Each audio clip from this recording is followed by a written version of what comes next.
de la sécheresse financière. Je répète, le problème n'est pas ce que tu reçois. Le problème, c'est comment tu gères ce que tu reçois. Le problème, c'est comment tu manages ce que tu reçois. Beaucoup de personnes se plaignent que Dieu les a oubliés, mais en réalité, Dieu n'oublie personne. Si avec le peu que Dieu te donne, tu ne connais pas gérer, Dieu n'ajoutera pas. Dieu ajoute à la mesure de tes capacités de gérer le peu qu'il t'a donné.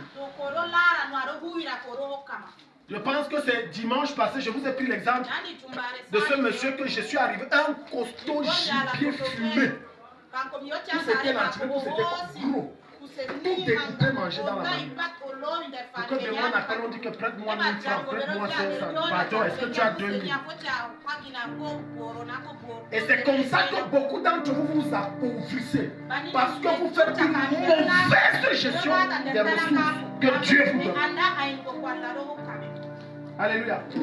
Un jour, j'ai vu une histoire. Une dame qui était mendiante avec sa mère a vu un homme très riche dans une voiture luxueuse. Et pendant qu'il était en train, je crois, au niveau des feux, attendant que le feu quitte du rouge au vert, la jeune fille, pendant que sa mère était à distance, elle est venue dire: ouais, pardon, aidez-nous. On a faim. Donne-nous même 500 000 francs, on va manger. Le monsieur dit que si je te donne, je prends un exemple de mon tas, 10 000 comme ça, tu feras quoi avec? Vous savez ce qu'elle a dit? Elle a dit que je peux acheter d'abord un gros poulet de 5 000.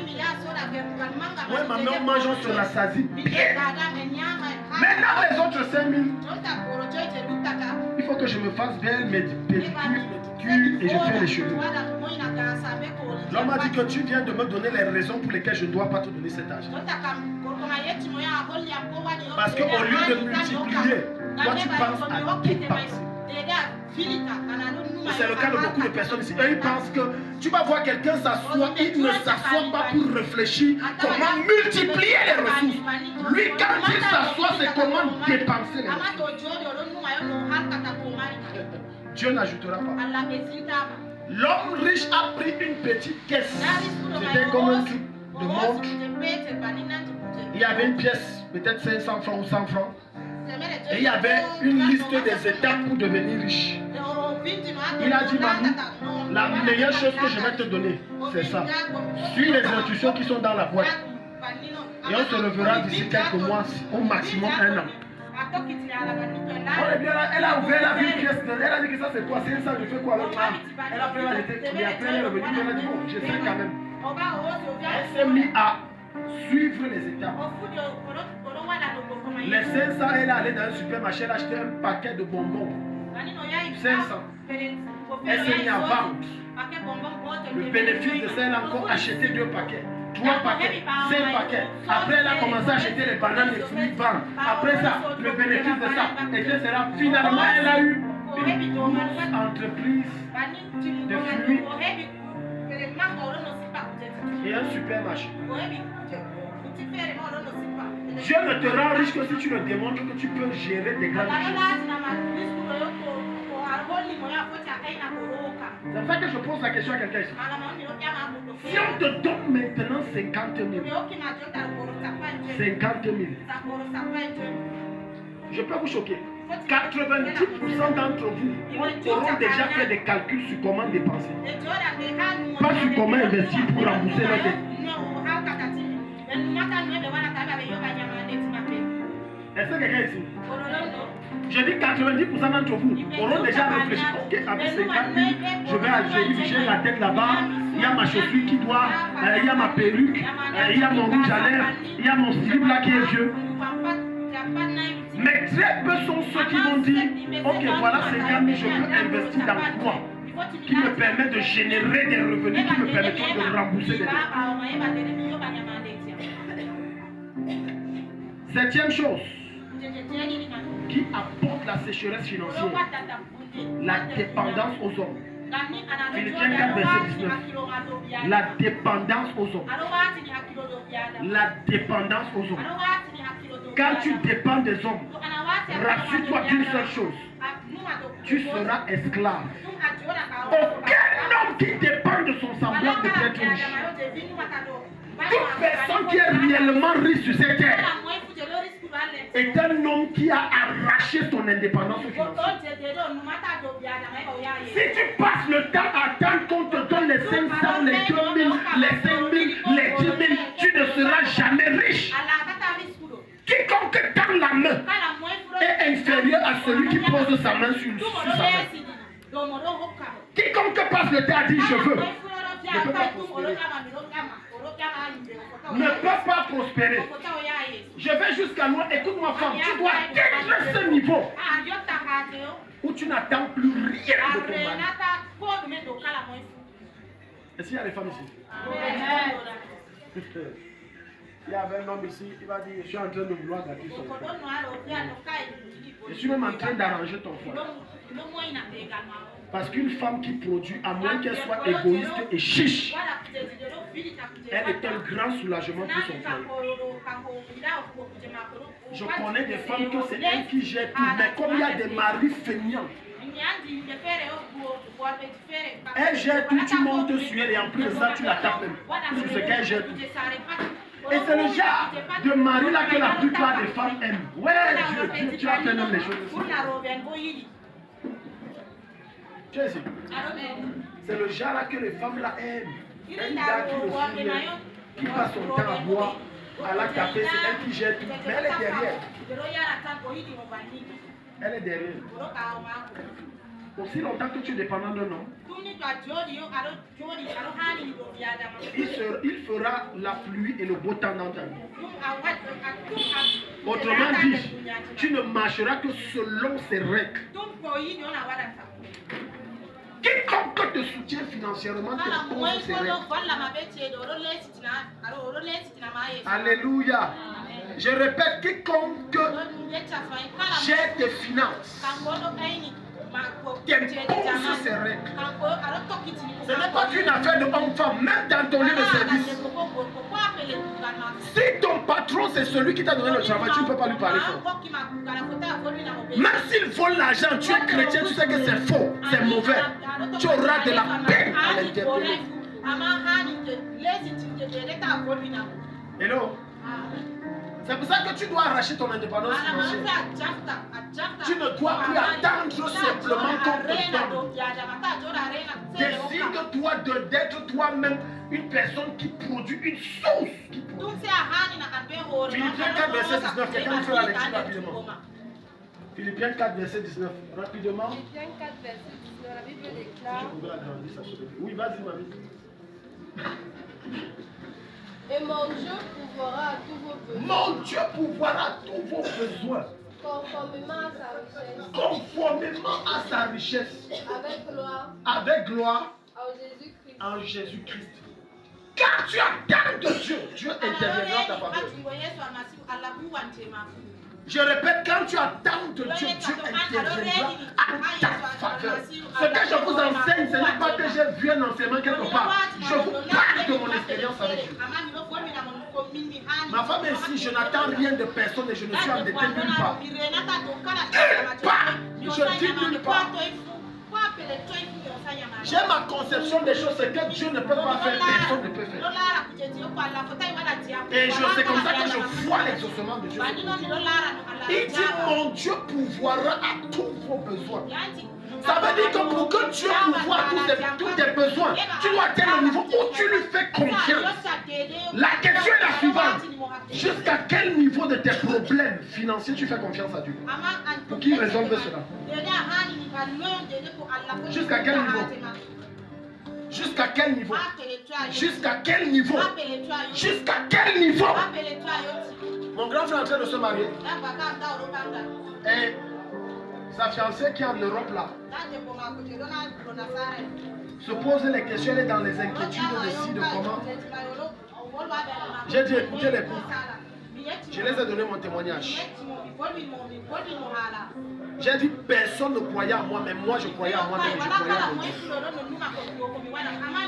Les gens sont allés jusqu'à se moquer et savaient que comme j'épousais la fille là, quand je demandais, j'étais une djingaling. I was djingaling.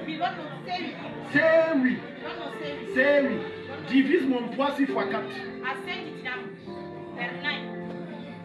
Qu'est-ce que c'est? Le gars te dit j'ai les photos. Divise mon poids 6 fois 4.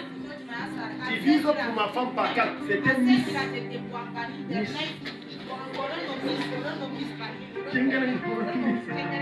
Donc, l'église de ma femme savait que, en tout cas, la belle fille, là où elle part, c'est elle qui a cherché. Les filles cherchent les hommes riches ici, elle, tout ce qu'elle a trouvé, c'est un gars qui d'abord n'arrive même pas à se gérer. Mais j'ai dit Dieu qui m'a mis dedans pour voilà à tout. Et je vous dis Dieu a poussé à tout. Aussi longtemps que tu attends le secours d'un homme, Dieu ne viendra pas.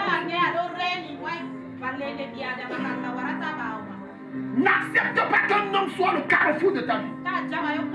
Refuse qu'un homme soit le centre de gravité de ton existence. Prends l'engagement ce soir que c'est Dieu qui est le carrefour de ma vie. Et par conséquent, tu n'attends rien de personne. Quels que soient les défis que j'ai, je dis, même mes frères et sœurs ne sont pas au courant que j'ai tel défi. Je n'appelle personne. J'ai mes genoux, je crie à Dieu. Dis à ton voisin, de qui tu dépends? De qui est-ce que tu dépends? Regarde, aujourd'hui dans ta famille, on te méprise sur toi parce que c'est eux qui ont financé ton mariage. Est-ce que tu sais qu'il y a certaines aides venant de ta famille que tu as refusé pour t'épargner l'humiliation dans le futur? J'ai dit tu as refusé ça. Parce que tu sais que si on te donne, tu réussis, tu es mort. Est-ce que tu sais que si à travers l'argent de quelqu'un, tu réussis, tu as endetté à vie? Je dis que tu as endetté à vie. Tu as endetté à vie. Alors oui, mon enfant est malade, envoie 100 000. N'envoie pas. N'envoie pas au bois. Une semaine après, oui, alors oui, à la réunion, là, vraiment, je ne sais pas, j'ai 150 000. N'envoie pas. Tu sauras que la sorcellerie marche même sur les chrétiens. Donc, au lieu de pleurer que c'est mon oncle qui me fait ça, c'est mon père qui me fait ça, c'est mon frère qui m'abandonne, c'est ma soeur qui me fait ça alors qu'il a beaucoup d'argent, nous Dieu célèbre Dieu parce que Dieu vient de te sauver d'un problème qui devait se produire dans 10-15 ans. Célèbre Dieu. N'attends rien. Peu importe le projet que tu as, remets ça à Dieu, Dieu va gérer le problème. N'attends rien. Dis à ton frère, n'attends rien. Tout toi avec ton voisin, dis n'attends rien.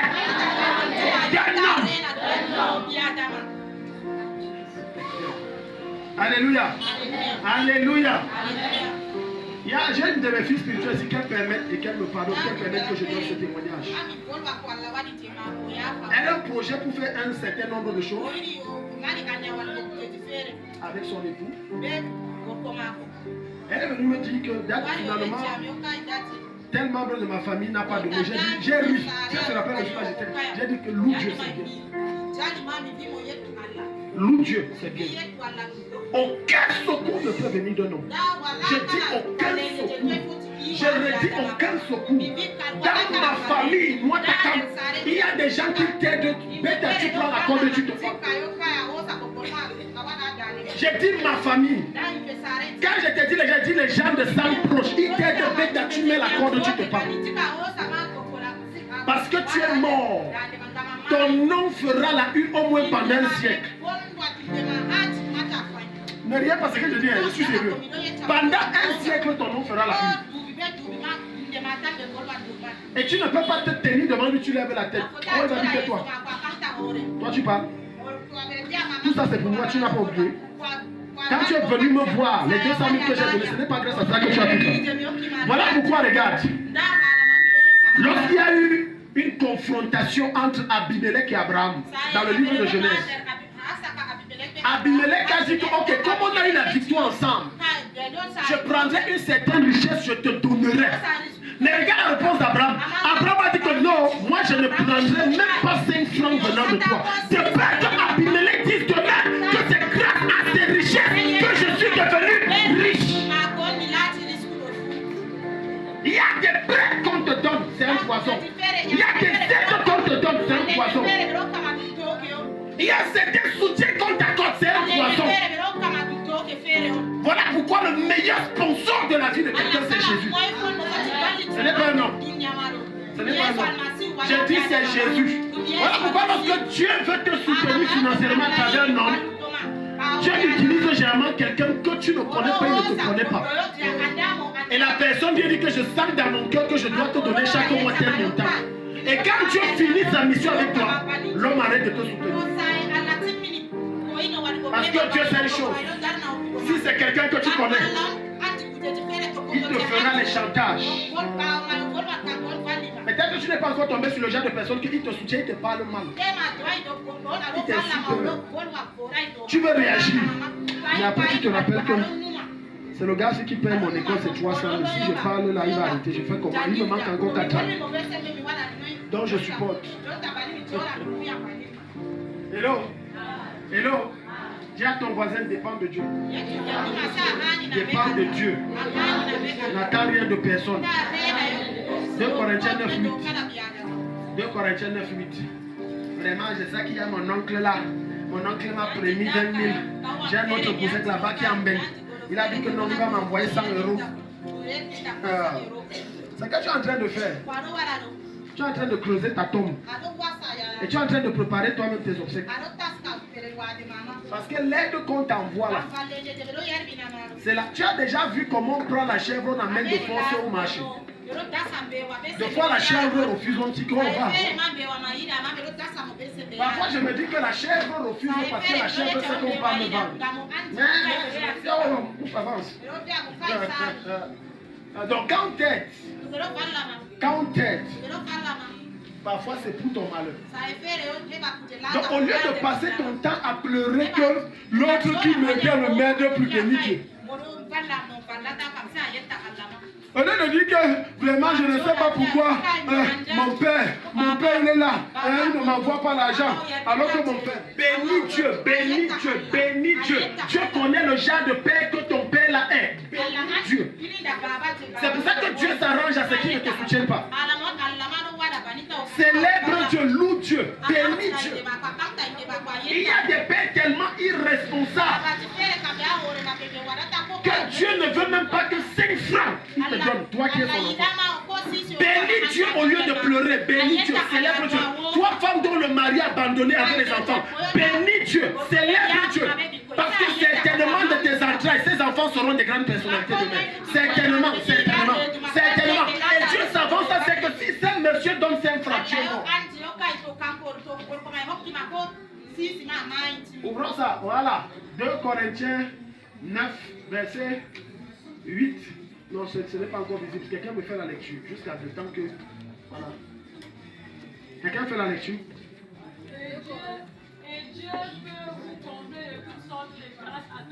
Dieu peut vous combler de toutes sortes de grâces. Afin que possédant toujours en toutes choses, de quoi satisfaire à tous vos besoins. Vous ayez encore en abondance pour toute bonne œuvre. On dit Dieu peut vous combler de toutes sortes de grâces. Dieu te donne la grâce qui t'ouvre les portes. Tu cherches quoi chez un homme comme toi? Jusqu'à tu comptes prendre certains prêts. Il y a des prêts que tu demandes. Dieu endurcit le cœur de la personne de ne pas te donner ce prêt. Pas parce que la personne ne peut pas te le donner, mais parce que Dieu sait que ce prêt c'est pour ta paix. Quand tu vas prendre, tu auras tellement de problèmes. Et ce monsieur-là que tu dis c'est ton frère, c'est ta soeur, va t'enfermer. Il dit Dieu peut te combler de toutes sortes. De manière à ce que tu sois toujours dans l'abondance. Pour gérer toutes sortes de problèmes. Et tu laisses la grâce, tu laisses la source d'abondance pour te tourner vers l'homme. Parce que tu vas voir, certains font les coupettes. Écoute-moi très bien. Toi qui travailles, ne fais jamais des coupettes devant ton patron pour avoir un poste. Ne fais jamais des coupettes devant ton boss parce que tu veux maintenir ton poste. Ne fais jamais des coupettes devant ton chef parce que tu espères qu'à cause de ces coupettes, tu te donneras une promotion. Romains chapitre 13, verset 1. Toute autorité vient de Dieu. Ça veut dire que le poste que tu as, le travail que tu as, ça vient de Dieu. Et Dieu t'enlèvera de là. La promotion que tu cherches viendra de Dieu. J'ai travaillé dans un collège de la place. Et quand je causais avec la fondatrice, elle m'a dit des choses étranges. Elle me dit, pasteur, il y a certains de mes employés ici qui prennent mon nom, amènent chez les malades. Vous savez pourquoi? Pour l'envoûter, pour qu'on donne les promotions d'emploi dans le centre. Collège. Les Camerounais, vous êtes forts. Collège, je comprends. Il faut qu'elle me nomme. Parce qu'on ne met pas sa confiance en l'homme, en Dieu. On ne met pas sa confiance en Dieu. Un homme. Un homme. A man like you. A man like you. Un homme comme toi. Qu'est-ce qu'un homme comme toi peut te donner? Qu'est-ce qu'un homme comme toi peut te donner? Celui-là est général parce que Dieu l'a établi général. Celui-là est chef d'État parce que Dieu l'a établi chef d'État. Celui-là est directeur parce que Dieu l'a établi directeur. Parce que tout ce que tout homme possède vient de Dieu. Au lieu de chercher l'homme, cherche la source de ce qui te bénit. Jérémie 17, verset 7 à 8. Jérémie 17. Cherche la source. Dis à ton voisin, cherche la source de ta bénédiction. Ne te contente pas des miettes. Ne te contente pas des miettes. Ne te contente pas des miettes. Le patron te fait la cour, tu acceptes donner ton corps. Je m'adresse à toi. Tu donnes ton corps. Tu donnes. Pourquoi même? Un jour j'ai failli gifler une fille ici que j'ai reçue. Elle dit qu'elle a fini le travail, comme elle travaille au bar, elle a fini vers les 3 heures. Le monsieur l'a pris. Ils sont allés faire les choses dans l'hôtel. J'ai dit, et il t'a donné combien? Elle me dit, il a donné 10 000. Donc j'ai dit que tout ça, tu donnes ce précieux temps. 10 000. 10 000. 10 000.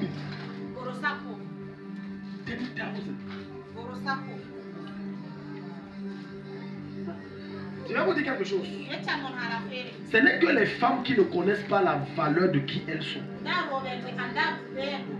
Vous vous fiez seulement à la souffrance que vous vivez et qui vous entoure, mais vous ne voyez pas la valeur de ce qu'est votre corps.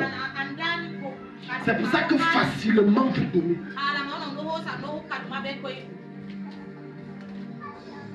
Si tu pouvais connaître, femme, combien ton corps dans le règne de l'esprit est tellement puissant et porte une force spirituelle extraordinaire, tu ne donnerais pas ton corps comme ça. Alléluia. Contente-toi pour le moment du peu que Dieu te donne. Et vis avec le peu que Dieu te donne. Si c'est 10 000 le mois que tu touches, quand tu touches, prends ça avec action de grâce, simplicité de cœur et loue Dieu. Et va manger le tapioca tout le mois. Ça ne sera pas toujours comme ça. Un jour, ça va changer. Que d'aller et dire, 10 000 là, ça sert à quoi? Ma belle, j'ai 200 000 pour toi, 200 000. Et on puise l'énergie spirituelle qui est entre tes jambes. Tu ne connais pas sa femme. 200 000 c'est rien. 200 000 c'est rien. 200 000 c'est rien. 200 000 c'est rien. Hello. Dis à ton voisin. Elle est regard sur Dieu. Alléluia. J'ai une de mes filles ici. Elle n'est pas là ce soir. Elle me dit, Daddy, un de mes enseignants me fait la cour. Et moi j'ai barré. Elle dit que moi je suis pour les études, papa. Ne me dérange pas la tête. Elle dit depuis le jour que j'ai barré le gars là, alors me fait les menaces. Parce que quand il me faisait la cour, sur les notes, il mettait les bonnes notes. Même j'ai trouvé, je n'ai pas trouvé même les bonnes notes. J'ai dit, mamie, tu es en train de jouir des avantages de ta beauté. Tu veux passer, dis jamais. Est-ce que tu l'as forcé à mettre les bonnes notes? J'ai dit, oui, c'est les avantages. Tu as vu, je brise, ça te plaît, machin. Tu mettais, c'est mon visage que tu voyais, non? Tu as mis 18. L'une des choses qui m'a plu avec ma fille là, elle le harcelait tellement qu'elle a manqué du respect, monsieur là. C'est bien ça. Tu es la digne fille de ton père. Mais c'est quoi? Tu me casses. Je t'ai dit non. Maintenant le gars fait les menaces. Il va effacer les mots. J'ai dit qu'à Akano, il n'effacera rien. Après que j'ai dit ça, le gars arrive. Non, il a dit que bon, vraiment, pardonne-moi pour mon comportement, machin, machin. Écoutez, si elle était faible, parce qu'il lui fait la cour, je m'adresse aux jeunes filles. Jeunes filles, vous êtes tellement naïfs. La naïveté liée à la jeunesse. Je vous dis, la naïveté est liée à la jeunesse. Parce qu'il est enseignant, parce qu'il a une moto, ou parce qu'il a une voiture. Est-ce que ta mère et ton père t'ont envoyé là-bas pour que tu ailles faire les copinages? Pas à l'école, focalise-toi sur ce qui t'amène à l'école. Je n'entends pas un jeune dire amen. Vous êtes suspect. Je n'entends pas les jeunes dire amen. Là, dit c'est faux. Maman me donne combien? C'est 100 francs par jour. 100 francs, c'est beaucoup. Non, nous donnait 25. Tu as essayé? Maman me donne 100 francs, ce n'est pas beaucoup. Je lui ai déjà dit que moi je suis une femme. Il y a les gars, il faut que je me fasse belle. Tu pars où avec? Pour le moment, c'est l'école. Tu te fais belle pour aller où? Hein? Moi je m'adresse aux jeunes. Tu te fais belle pour aller où? Pour le moment, c'est l'école. C'est l'école.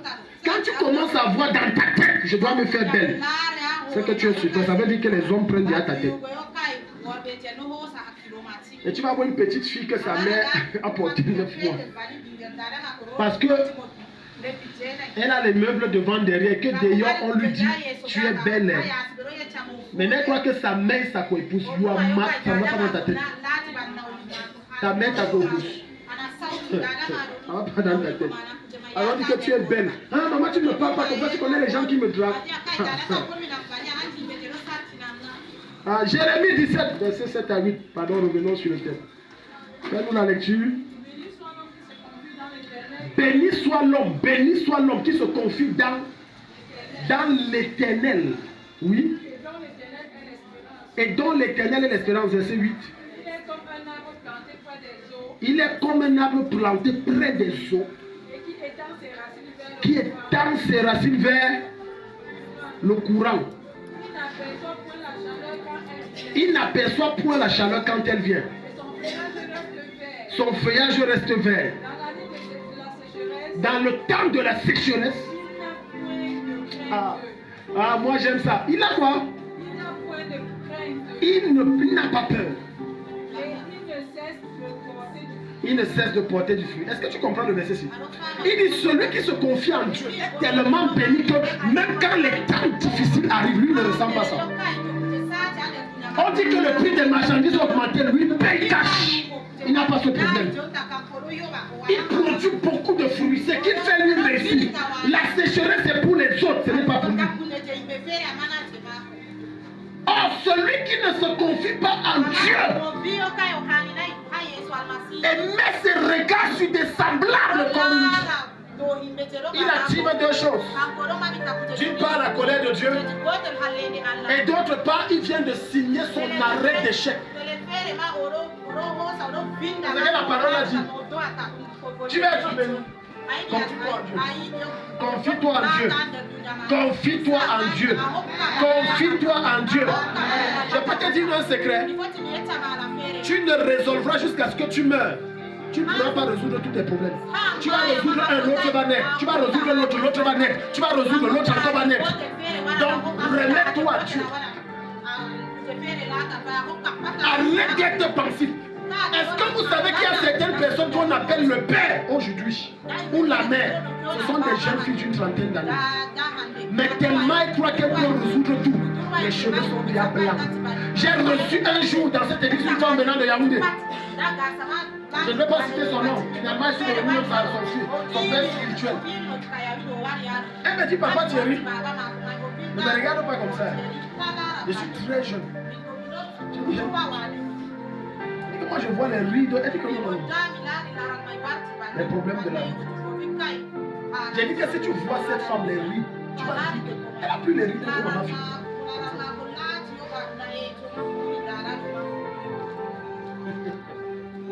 Parce que tu crois que je vais porter mes problèmes. Continue de porter. Tu vas mourir avant le temps.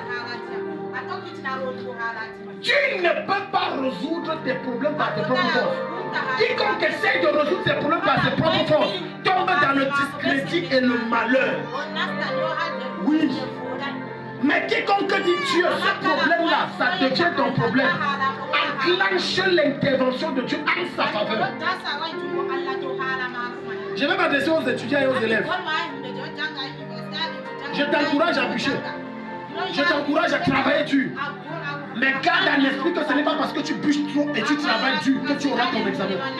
C'est à cause de la confiance que tu as en Dieu qui activera la grâce qui te donnera cet examen. Vous pensez que ceux qui rendent le bac, le probatoire, le BPC sont bêtes? Il y a parmi eux des personnes très intelligentes. Lorsqu'on regarde leur moyenne au cours de l'année, 13, 14, 17 de moyenne. Mais au bac, il échoue. Au BPC, il échoue. Au probatoire, il échoue. Parce que dans son esprit, non, je suis trop intelligent. Non.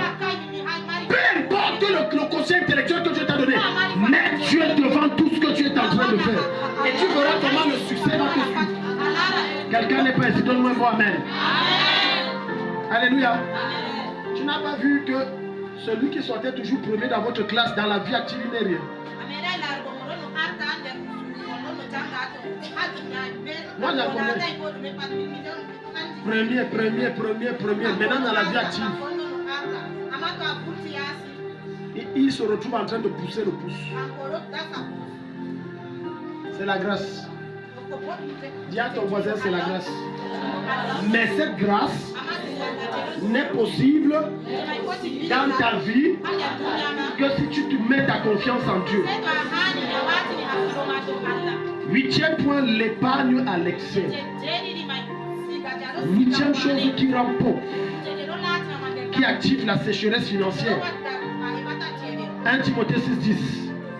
Celui qui épargne trop s'appauvrit davantage.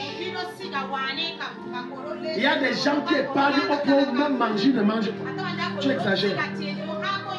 Tu exagères. Tu vas voir quelqu'un manger, faire le malheureux, toujours. En train de manger le tapioca tous les jours. Le riz blanc constamment. Jusqu'au jour où il est malade, tu entres dans son placard, tu vois les pieds de 10 000 rangés comme ça. Au niveau là, même Satan a peur de toi. Je me rappelle l'histoire du Bororo là, je vais donner encore cette histoire. Certains connaissent ça. Le gars conduisait ses bœufs en brousse. Finalement, il est tombé malade. On l'a pris, on l'a mené à l'hôpital. À l'hôpital, on a dit qu'il faudrait qu'on fasse les examens. Le Bororo a dit que je n'ai pas l'argent, moi pas argent, moi pas argent. Moi pas argent. Moi pas argent. On dit que non, parce que tu vois, tu maigris, même manger. Non, moi pas argent, aidez-moi, moi pas argent. Finalement, il est mort 2 jours, 3 jours après. Vous savez qu'à la morgue, quand on veut mettre un cadavre, on enlève les vêtements. On enlève 3 millions dans sa poche. Il y a des personnes comme ça. Elles préfèrent mourir que d'utiliser ce qu'elles ont épargné. Ça, c'est une malédiction. Ça, c'est une malédiction. Ça, c'est une malédiction. Sinon, ce que tu épargnes, pour qui l'épargnes-tu? D'autres sont prêts à laisser leur enfant mourir alors qu'elle est pas. Tu épargnes donc quoi? Les cotisations sont une forme d'épargne. Les ndjangis. Vous êtes dans les réunions aussi partout. Mais ton enfant est malade, tu ne peux pas prendre ce que tu cotises. Ça fait à quoi? Parfois, dans ce que tu épargnes, investir un pourcentage Et un pourcentage, fais-toi du bien. Quelqu'un me dit amen. Investis un pourcentage et un pourcentage, fais-toi du bien. En économie, il y a ce qu'on appelle la trésorerie. Et on dit que la trésorerie tue l'économie. La trésorerie, c'est quoi? La trésorerie, c'est le fait de ne pas faire circuler l'argent. Ça veut dire, chaque fois que l'argent entre, tu gardes. Et par conséquent, quand tu gardes cet argent, tu ne le fais pas circuler dans le circuit économique, ça affecte toute l'économie. Voilà pourquoi à un moment on a remarqué que les pièces avaient disparu parce que les Chinois avaient ramassé les pièces qui sont partis avec.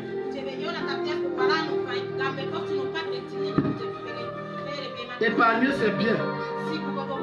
Mais il faut savoir quel pourcentage épargner. Et à quel dessin cette épargne est destinée. Parce que si tu ne fais pas la bonne épargne ou le bon épargne, ça va t'appauvrir. 1 Timothée 6,10.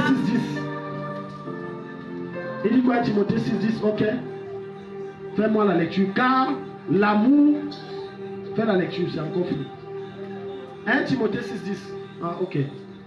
D'accord. Car l'amour de l'argent est une racine de tous les maux. Quelques-uns, en étant possédés, se sont égarés loin de la foi et se sont jetés eux-mêmes dans bien de tourments. Il y a des gens passionnés de l'argent. Ils aiment tellement l'argent que même le bonjour que tu leur donnes, c'est avant. Même bonjour. Même bonjour. Là, tu ne veux pas tomber sur quelqu'un quand on vient de lui donner 20 000, tu dis que ouais papa je vais seulement 16 000, je n'ai pas l'argent, je n'ai pas l'argent. Ça ne suffit pas. Il dit l'amour de l'argent. Sacré, c'est la racine, c'est la cause, c'est la raison de tous les malheurs que tu as dans ta vie. Alléluia. Quand il parle de l'amour de l'argent, il parle de l'idolâtrie argentée. Ça veut dire, j'adore l'argent. Hello. T'as dit, j'aime l'argent d'une manière que ce n'est plus à un niveau supérieur. À un niveau exagérément élevé. J'adore l'argent.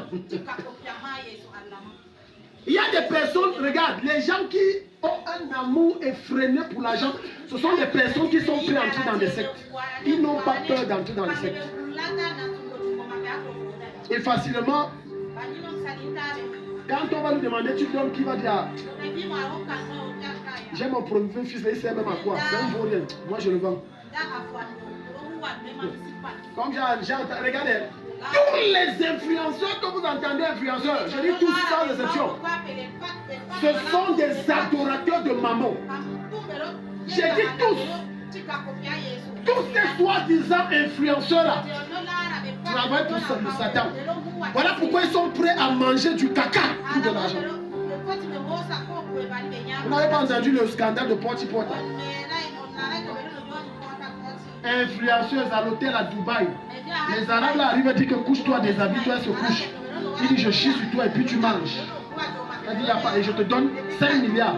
Il n'y a pas de problème. Et après j'ai cramé. J'ai l'argent, regarde, c'est beaucoup d'argent. À quel prix? À quel prix? Influenceur. Donc tu es en train de me dire je me tiens sur TikTok, Facebook, Instagram. Je publie seulement, les gens me j'aime et j'ai beaucoup d'argent. Notre travail même consiste en quoi? Ça consiste en quoi? L'influenceur. J'ai dit tous.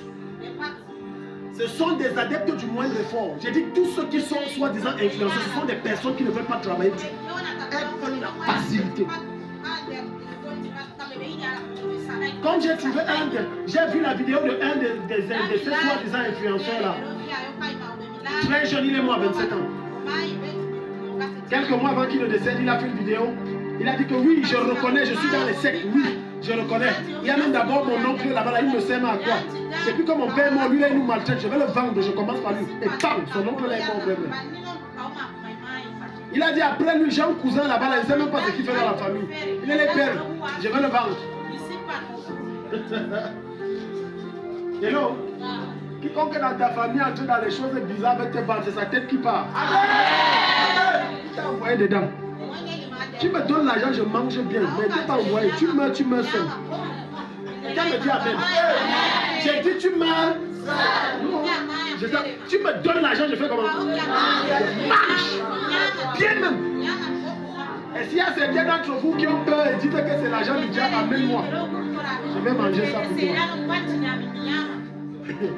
C'est l'argent du diable. Où est l'argent de Dieu? Tu peux me montrer l'argent de Dieu?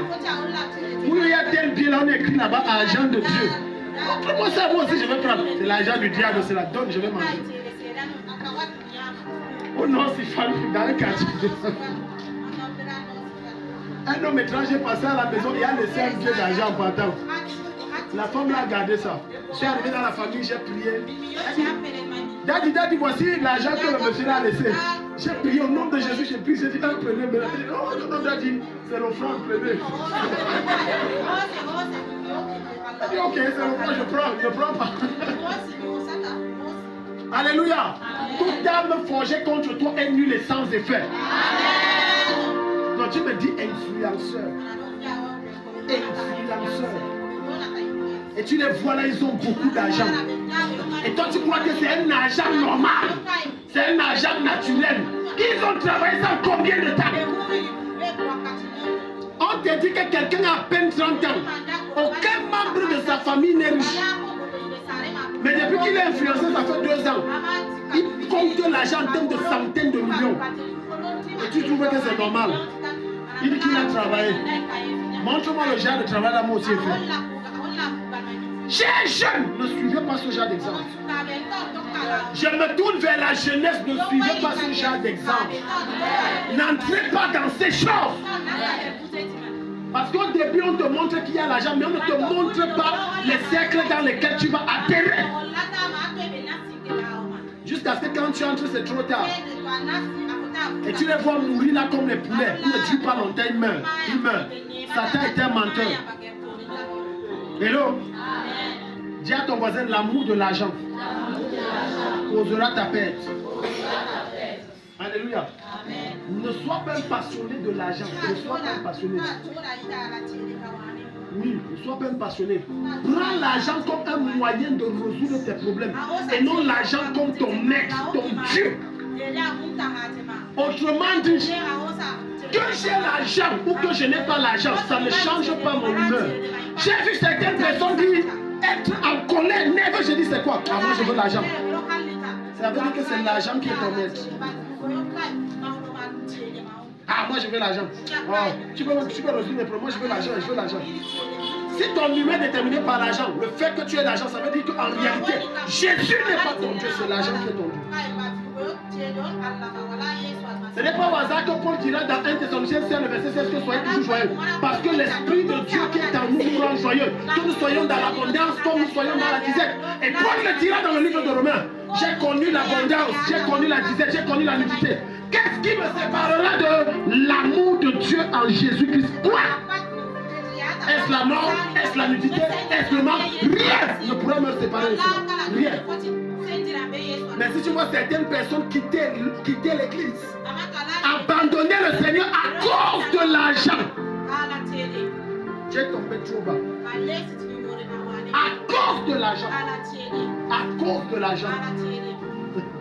Tu abandonnes la foi. Tu abandonnes Jésus. Est-ce que tu sais que l'amour de l'argent inéluctablement t'amènera à servir Satan? Inéluctablement, ça te conduira à entrer dans des choses louches. Parce que quelqu'un qui est amoureux de l'argent n'aime pas rester sans son maître en poche. Et par conséquent, il va chercher les moyens de raccourcir pour atteindre l'objectif. Et c'est là que Satan t'attend pour t'amener à signer des choses que tu ne connais pas. J'ai vu une vidéo aux États-Unis, 2 Congolais qui étaient dans des choses bizarres. Et c'était les 2 meilleurs amis. Et le jour de l'intronisation de l'autre ami là, son autre ami est venu le tester parce que dans le monde occulte, tout le monde veut être sauvé. Maintenant, son autre ami a dit que si tu peux prendre l'écharpe, c'est ce que je me soumets à toi. L'autre est arrivé, boum, il a fait comme il a failli tomber, il est rentré. Il a tenté une deuxième fois, bam, il était à terre. C'est pour ça qu'il est mort. C'est comme ça qu'il est mort. Vive heureux. Vive heureux. Je peux te donner un conseil. N'envie jamais quelqu'un qui est riche. Je répète, n'envie jamais quelqu'un qui est riche. Vis à ton rythme et vis avec ce que Dieu t'a donné. N'envie jamais. Je m'adresse surtout aux jeunes filles. Parce qu'avec les réseaux sociaux qui les contrôlent, les influences, elles sont prêtes à tout faire pour avoir de l'argent. Tout. Voilà pourquoi tu peux entrer dans le téléphone d'une jeune fille qui a à peine 21 ans. Il y a le numéro de moins 10 papas. Dans son 10 papas, 10 papas. Boutoukou 1, Boutoukou 2, Boutoukou 3, Boutoukou 4, Boutoukou 5, Boutoukou 6. En ligne. Et chaque vieillard là sait que non, c'est ma petite. Oh, elle vous gère vous tous les 10. Lundi Baba Sale, mardi Baba Sole, mercredi Baba Soule. Chacun a son tour pour donner l'argent. Mais sauf qu'elle ne sait pas, une chose qu'elle ne sait pas, c'est qu'à force de consommer cet argent pur, elle réduit son espérance de vie sur terre. Elle se rapproche inéluctablement de la mort. Elle est en train de vendre son étoile à cause de la facilité. Parce qu'elle veut tout ce qui est facile. Non, j'ai vu un Android là. Tous ces Ipson, il y a les nouvelles sorties, les séchements. Citez-moi un nom, les jeunes là, allons-y. Oh, ne faites pas semblant, on se connaît ici. Maintenant, ils vont comme s'ils ne connaissent pas. iPhone quoi? C'est 15? Oh, 11 Pro Max. Aïe, Maya. Hein? 15, c'est 15. Le 16 Pro Max. 20. Il y a déjà 20. Non. 20 là, c'est dans les combien? Hein? 16, c'est combien? 1 million. Plus d'1 million. Vous voyez, les gens, ils maîtrisent tout. Et regarde, tu vas donc voir un jeune. On lui dit que iPhone Pro Max là, c'est 1 200 000. Elle a déjà ciblé ses 10 moutoukou. 1 200 000 divisé par 10. Ça fait 120 000. Donc elle va arrondir ça à 20 000 chacun. Et il donne ça. Elle va aller acheter iPhone Pro machin. Regarde, elle ne réfléchit pas que l'argent là que je prends, je peux même acheter un terrain. Non, c'est le paraître. Il faut qu'on voit, j'ai les dernières sorties de ongles qu'on met au doigt là. J'ai une nouvelle chaîne là. La chaîne là, quand tu bouges, ça donne ta position. J'ai des nouvelles boucles. Quand je me tiens, ça parle de ta vie. Voilà les choses que les gens cherchent. C'est tout. Et tout ça, ça passe par quoi? Les réseaux sociaux. Hey, tu as vu la chaussure de la fille ici? On a dit que Yana maintenant, elle a une chaussure là. Ça fait qu'elle vole seulement. C'est combien? 10 millions. Elle va aller coucher avec les hommes pour 10 millions. L'argent facile provoque la mort facile. L'argent facile provoque la mort. Est-ce que tu sais que quand tu cherches l'argent facile là, tu es en train d'acheter la mort gratuitement? Tu achètes ta mort gratuitement. Je vais te donner un conseil. Ne prends jamais quelque chose. Méfie-toi de toute chose qu'on te donne facilement alors que tu sais que la chose est précieuse. Supposons qu'en route, en sortant, tu trouves un monsieur qui te sort un diamant de 50 carats. Et il te donne. C'est des chrétiens que je connais ici qui ont tellement de choses de vie. Ils disent, Dieu, tu m'as visité. Alors qu'on vient de te vendre. N'acceptez pas ce qui se prend facilement. Faites attention. Faites attention. Faites très attention. Faites attention. Il dit plusieurs ont abandonné la foi et se sont jetés eux-mêmes dans bien de tourments. C'est de ça qu'on parle. Bien de tourments. Et tu vas voir une jeune fille prendre une grossesse comme ça. Maintenant, elle ne sait pas où elle va mettre la tête. Écoute-moi. Écoute-moi. Je vais donner un conseil aux mamans qui va peut-être... Elles vont trouver ça dur. Quand une jeune fille prend la grossesse, laisse-la assumer. Ça va augmenter les chances qu'elle ne prenne une deuxième grossesse. J'ai dit quoi? Les mamans disent que c'est dur. Ok. Assume à sa place. Elle va te ramener une deuxième grossesse. Parce qu'elle sait que tu assumeras. Est-ce qu'il y a un parent ici? Regardez, ne détruisez pas vos enfants. C'est en les rendant la vie facile que vous les détruisez. Laisse-la assumer. L'enfant pleure, tu dis viens porter l'enfant. Tu pars de lui. Je te dis frère devant le Seigneur. Parce que les enfants ont cette manie que 2 ou 3 heures du matin, c'est leur spécialité de Dieu. Réveille-la, qu'elle vienne porter l'enfant. Demain, quand un homme va dire tu es belle, il va dire la prochaine fois que tu me dis ça, tu vas me sentir. Pourquoi? Elle a goûté le goût. Moi je vous dis la vérité. Elle a dit la prochaine fois, un homme encore pas je t'aime, ne passe pas. Quand l'enfant la pleure, parce que la nuit quand tu ne dors pas, les nerfs sont tendus. Ça te fait réfléchir. Non, c'est l'enfant, non. Ouais, ma fille, ça va aller. En tout cas, je suis la grand-mère. À 95%, ta fille reviendra avec une deuxième grossesse. Si tu veux la première fois où ta fille, ça s'arrive, fais ça.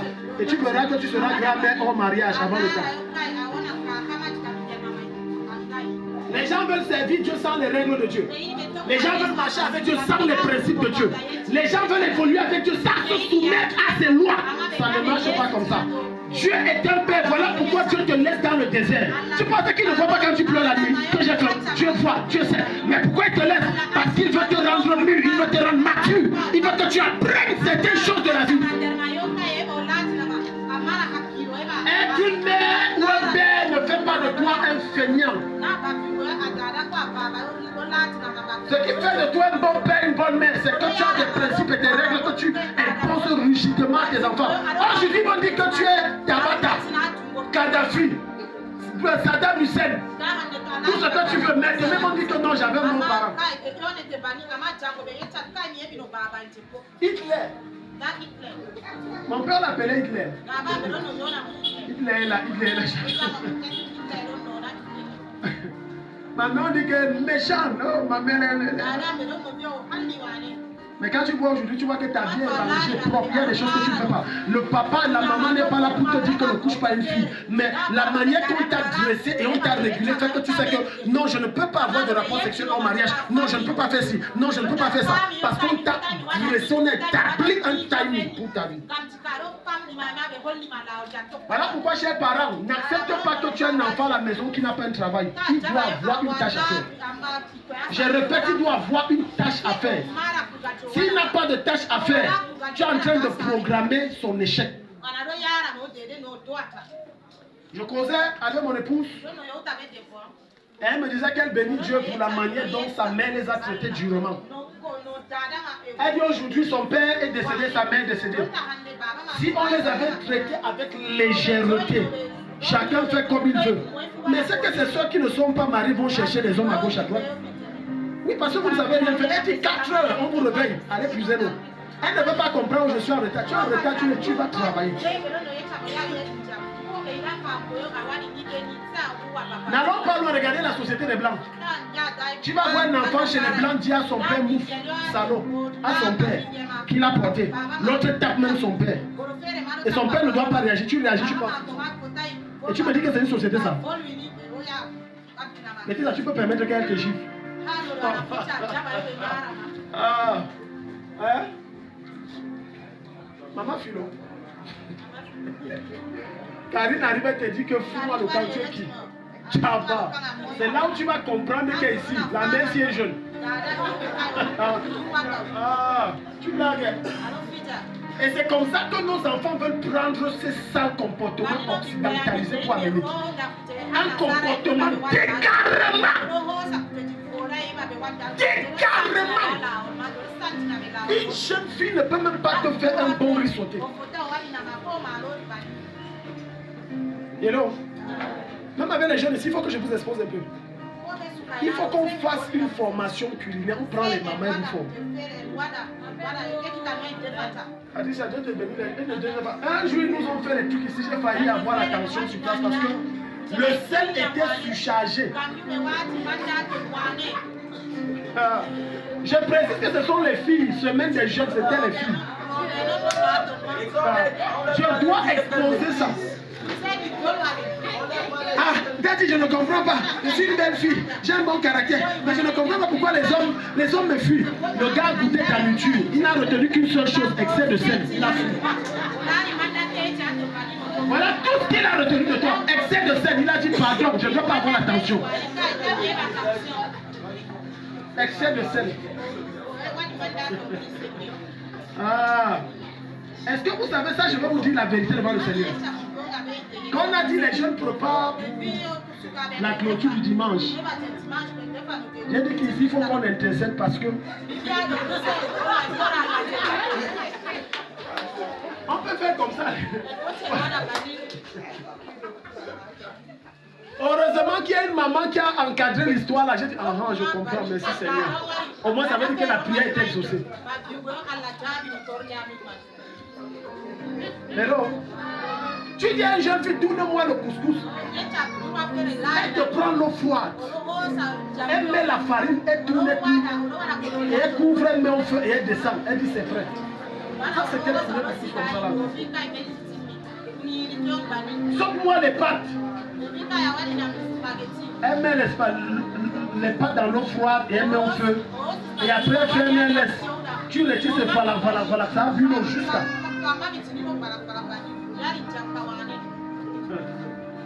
Ah, est-ce qu'il y a une maman à côté des jeunes là? Dis-les que jeunes, apprends bien. Apprends bien les jeunes, apprends bien. Apprends bien. Car tu ne fais pas travailler ton enfant à la maison et qu'elle entre dans le foyer. Le monsieur dit, mon habit n'est pas nettoyé, les assiettes sont sales, la maison est sale. Non, chez nous, ma mère, non, ne nous faisait pas travailler. Si tu ne veux pas, je rentre chez mes parents. Non, chez nous on ne travaille pas. Non, chez nous on ne fait pas les travaux. Non, si tu n'es pas content, moi je rentre. Il y a des hommes qui me cherchent. Dozo. Les hommes te cherchent. Ah, en tout cas, allons-y seulement. Proverbe 11, verset 24 à 27. Alléluia. Jeune, apprends tout. Fais quoi? Dans la vie, apprends tout. Maman, formez vos enfants en tout.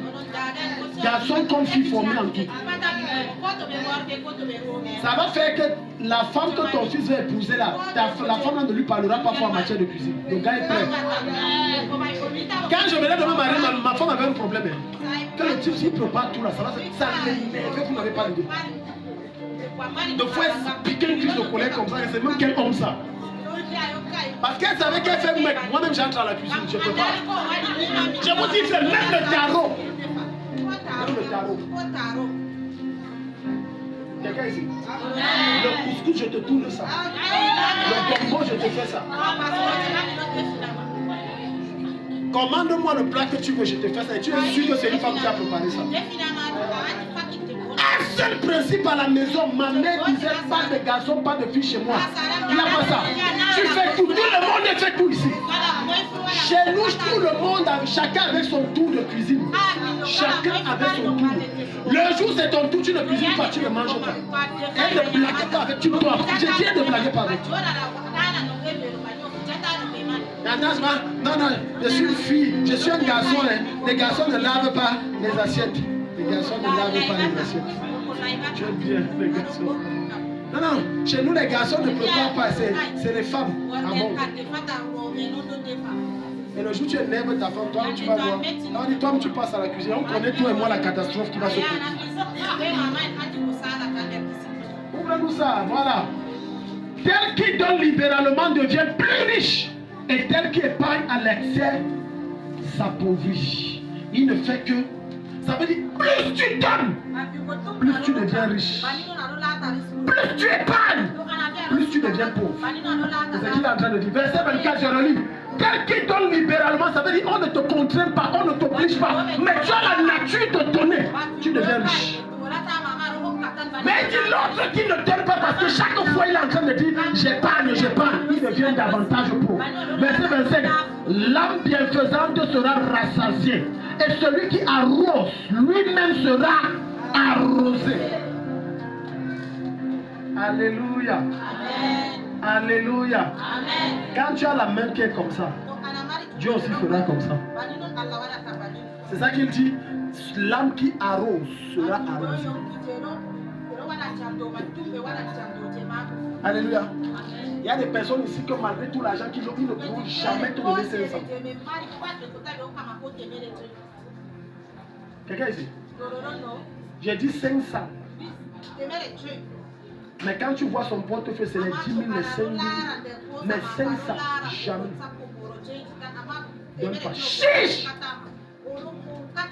Il est chiche jusqu'à le démon de chiche. Je te dis que comment moi je te possède et tu me dépasses. Chiche! Hello? Tu dis que j'ai besoin d'argent, le gars préfère te donner à manger, pas l'argent. Quand tu dis chez moi, ils ne donnent pas l'argent, on donne l'eau à boire et on donne à manger. Il pas l'argent. Dis à ton voisin, arrête d'épargner excessivement. 9e chose avant qu'on ne prie, l'absence de soutien aux démunis. Somme 41, verset 1. L'absence de soutien aux démunis. Quand on parle de démunis, on parle des pauvres, on parle des veuves, on parle des orphelins, on parle des gens qui sont dans le besoin, on parle des nécessiteux. Lorsque tu ne soutiens pas ceux qui sont dans le besoin, Dieu ne te soutiendra pas en temps de désert, de guerre et de misère. On n'aide pas seulement quand on aide avec le peu qu'on a. On n'attend pas dire j'aurai beaucoup avant d'aider. Non, on aide avec le peu qu'on a. Les gens que nous soutenons lorsqu'ils traversent des temps difficiles dans cette église, ce n'est pas qu'on est riche. Beaucoup d'entre vous, dans votre tête, vous dites Dad, il y a trop. Si tu pouvais savoir. Si tu pouvais savoir comment mon épouse, parfois on se prive de certaines choses pour aider les gens, alors qu'il y a toutes sortes de besoins à la maison. Tu ne croirais pas. J'ai dit on se prive. On se prive de certaines choses. On se prive de notre bien-être. Mais on a entendu qu'une brebis a besoin de terre. Ce qu'on peut, si on a, on donnera toujours. J'ai dit si on a, on donnera. Le jour où on ne donne pas, sache que vraiment il n'y en a pas. Mais si on a, on donnera. Et on donne avec fierté. Écoute-moi, c'est bien aimé. Il y a les gens dans ma vie que j'ai soutenu que même si c'était à refaire, je le referai encore et encore. Ne regrette jamais d'avoir soutenu quelqu'un qui était dans le besoin. Fut-il la personne qui te combat demain, alors que hier tu l'as soutenu. Ne regrette pas. Ne regrette pas. Parce que l'aide que tu as apportée, ce n'était pas un homme, c'était à Dieu. Et quand tu quitteras cette terre, tu auras ta récompense. Quelqu'un me dit Amen. Ne regrette jamais d'avoir soutenu quelqu'un, d'avoir aidé quelqu'un. Même si aujourd'hui il te combat, ne regrette pas. Tu n'as pas fait pour un homme. Ne regrette jamais. Il y a des gens aujourd'hui qui se soulèvent contre moi alors que hier j'ai dit si c'était à refaire, je le ferais davantage. Parce que ma Bible me dit faites le bien, faites le bien, faites le bien. Allons-y. Somme 41 à partir du verset 1, au chef des chantres, Somme de David. Heureux celui qui s'intéresse aux pauvres. Au jour du malheur, l'Éternel le délivre.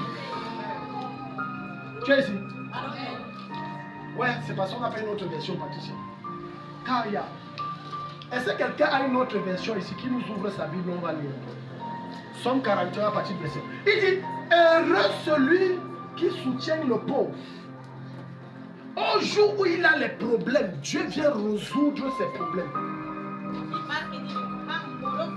Donc, Ça veut dire que lorsque tu investis dans la vie de quelqu'un qui est limité, qui a des défis, ce n'est pas un investissement fait en l'air, non.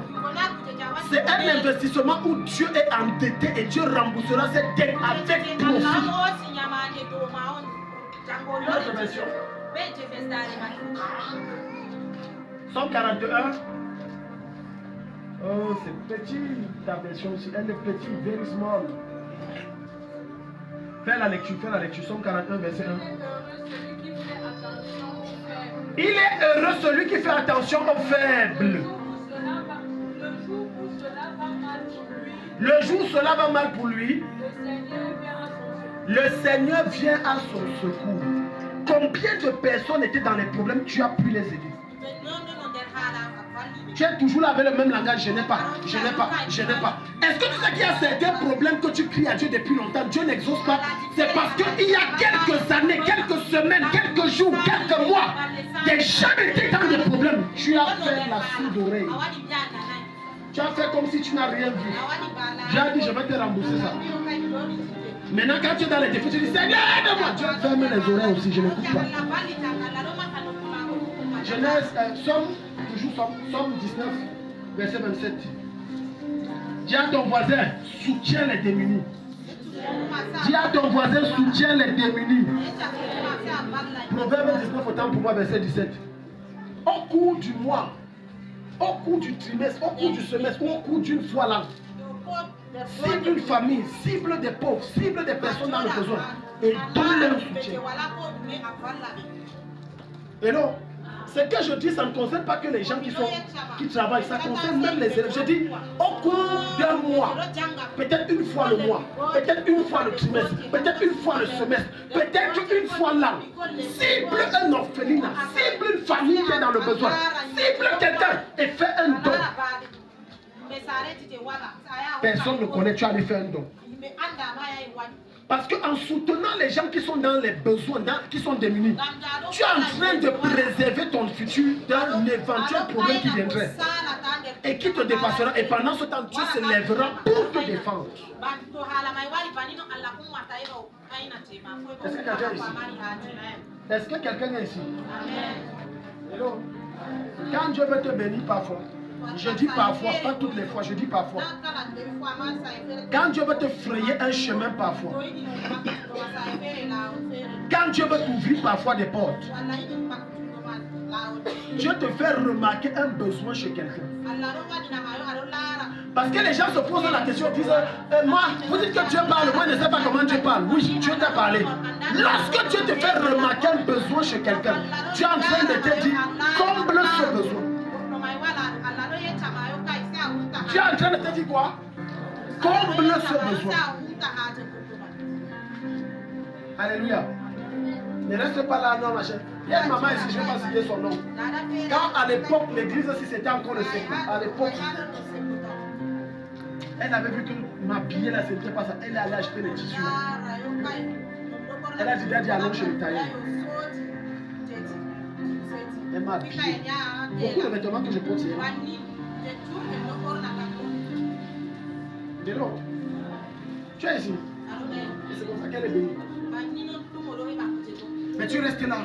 Non, tu fais comme je n'ai rien vu. Non, ce n'est pas mon problème. Il y a des gens que lorsqu'ils viennent à l'église, ce n'est que pour leur problème. Est-ce que tu sais que Dieu peut t'envoyer un problème dans ta vie pour aller résoudre son problème dans l'église?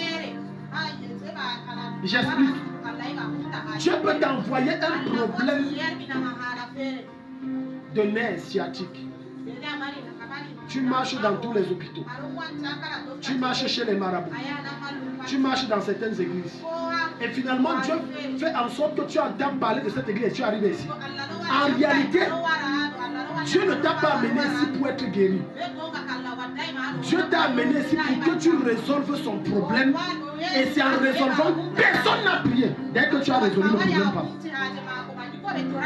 Je suis en train de vous donner dans les révélations des choses mystiques du règne de l'esprit. C'est comme ça que Dieu fonctionne souvent. Il t'envoie, dès que tu as résolu, personne n'a prié pour rien. Le problème est parti seul. Personne n'a prié. Le problème est parti seul. Et non, Mais quand les chrétiens arrivent, c'est quoi? Non, mon problème, mon problème, mon problème. Qui donc va résoudre le problème de Dieu? Est-ce que tu sais que tu es la main de Dieu pour résoudre le problème de Dieu? Amaro, Dieu te bénisse. Les gens ne disent pas amen sur ça. Non, moi je suis ici, c'est pour mon problème. Moi je ne suis pas ici pour quoi. Non, non. Je suis ici. Quand Dieu t'entend parler comme ça, Dieu dit je vais te maintenir où tu es là. Même quand tu parles de ça dans ton cœur, Dieu entend. Non, non, moi je ne viens pas ici. Non, les trucs de l'église, ça ne me concerne pas. Moi je viens pour Dieu. Dit ah bon, ok. Tu vas marcher, je vais te faire un peu de sport. Tu vas marcher.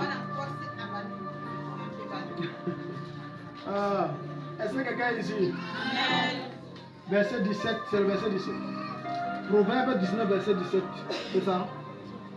Celui qui a pitié du pauvre prête à l'Éternel, qui lui rendra selon son œuvre. Amen. Donc tu vois que moi je ne suis pas bête et je ne suis pas fou. Parce que certains chrétiens pensent que Ada Dila, lui il est trop bête, lui il aide les gens comme si. Non, je ne suis pas bête. Ce que je fais là, c'est un investissement. Amen. Ce que je fais, c'est un investissement. Je le fais parce que je connais les lois spirituelles. Voilà pourquoi quand tu vas aller chez les musulmans, tu vas voir des salades, aider des familles pauvres comme ça. Tu crois qu'il aide pour rien? Non, c'est un investissement qui aura un retour. Tout ce que nous faisons sur la terre est une semence que nous déposons. Je dis tout, c'est une semence. Je dis bien tout, c'est une semence. Quand tu n'aides pas celui qui est dans le besoin, c'est aussi une semence. Quand tu aides celui qui est dans le besoin, c'est une autre semence. Donc ne crois pas que moi et mon épouse, nous sommes des bêtes et des moutons. Dès qu'on entend que tel à tel, on retient, on donne. On n'est pas bête. C'est une semence. Et au temps opportun qui produira et produira beaucoup de fruits. Dis à ton voisin, pose ta semence. Pose la bonne semence. Et Dieu te visitera. Dans le chapitre 28, verset 27, Patricia, on est en train de finir avant qu'on ne prie. Est-ce que quelqu'un est béni ce soir? Amen. Dis à ton voisin, le message là est fort. Ton voisin t'a dit quoi? Si tu sens que ça te fait mal, c'est que c'est bon. Ça veut dire que Dieu est en train de piquer, il est en train de dire non ça.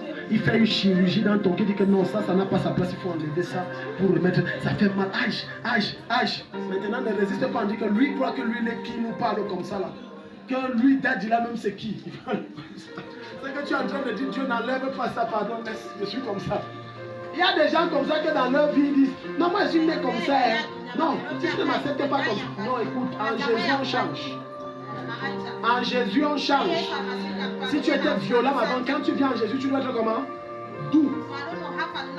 Doux. Il y a des chrétiens, tu vois, ils prophétisent, ils parlent en langue, font les miracles. Quand le gars te salue, lâche ta main, tu crois qu'il y a les blessures sur ça. Parce que ces mains sont comme les lames. Brutales. Même bisous, tu vois la marque qui est restée ici. Brutal. Dis à ton voisin, laisse le Saint-Esprit te façonner. Alléluia. Si tu veux voir que l'Esprit de Dieu n'a pas encore bien travaillé dans la vie de quelqu'un, énerve-le.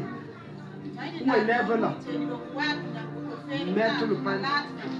Dans la zamba, on va finir ici. Laisse le Saint-Esprit. Laisse le Saint-Esprit te changer. Moi, je ne suis pas venu à Jésus étant un homme patient. J'étais un homme excessivement impatient. Quand je fais tout ça doit se faire là, pourquoi ça dure? Et j'étais très brutal. Tellement brutal que ma mère n'aimait pas que je joue avec ses enfants. Je vous dis vrai. Je joue avec toi, automatiquement il y a le plâtre qui t'attend quelque part. Je vous dis, brutal. Brutal. Dès qu'on joue, tout pour moi c'était la force. Ma mère dit pardon. À compter d'aujourd'hui, ne joue plus avec mes enfants. Elle n'a pas dit avec tes frères, elle a dit avec. Dès qu'elle me voit jouer, elle dit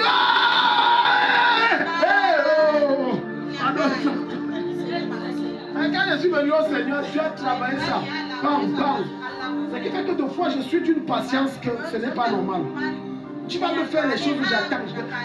Saint-Esprit, tu es fort. Moi, je n'étais pas comme ça. Patient, j'attends. Tu vas faire ça, je patiente. Tu vas faire ça, je patiente. Et je pardonne facilement. C'est le Saint-Esprit. Et ça va faire en sorte que non, je suis devenu doux. Tellement doux que ce n'est même pas bon. Amen. Et maintenant, tu vas croire que c'est une faiblesse. Donc, quand tu dis à Jésus, laisse qu'il te façonne. Mais Dieu peut dire que tu ne connais pas encore ma sauvagerie. Oh Jésus. Ah Jésus. Non, Daddy, laisse-moi avoir les affaires de Dieu. Ah Jésus. Il faut laisser ça. Dis à ton voisin, laisse la chair mourir. Laisse la chair mourir. Allons-y. Verset 27. Celui qui donne aux pauvres n'éprouve pas la disette. Ça veut dire il ne manque jamais. Amen. Tu ne peux pas donner, tu manques. Sauf si tu as donné aux faux pauvres. Le faux pauvre, c'est qui? Ce sont les agents des ténèbres qui viennent là, ils font semblant comme s'ils sont pauvres, dans le but d'assécher tes finances. Oui, il y en a. Voilà pourquoi même celui qui est pauvre, il faut avoir le discernement de l'esprit ou l'instruction de Dieu avant de l'aider. On n'aide pas tout le monde. On ne soutient pas tout le monde. On n'apporte pas son aide à quiconque se dit pauvre. Mais il faut parfois écouter également de Dieu. Est-ce que tu sais que des fois, ce que tu ressens dans ton cœur qu'on appelle l'émotion là, ça peut te conduire à ta perdition.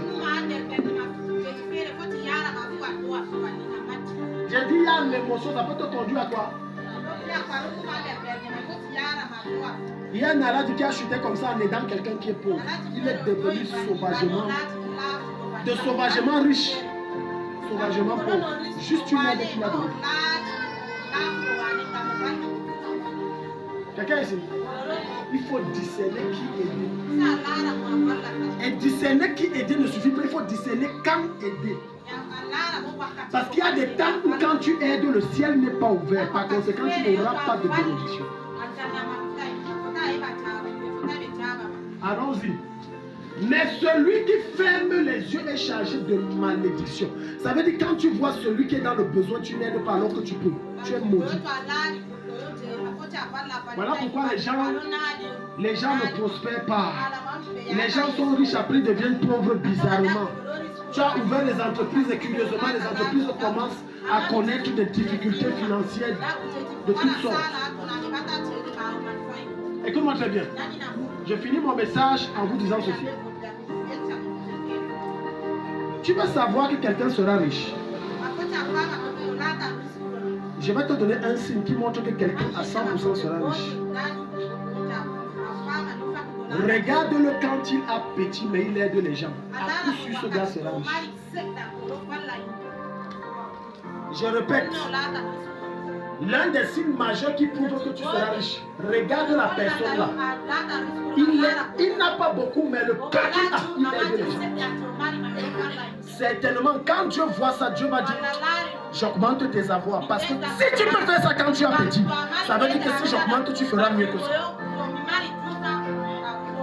Et si tu veux savoir comment c'est que quelqu'un sera pauvre,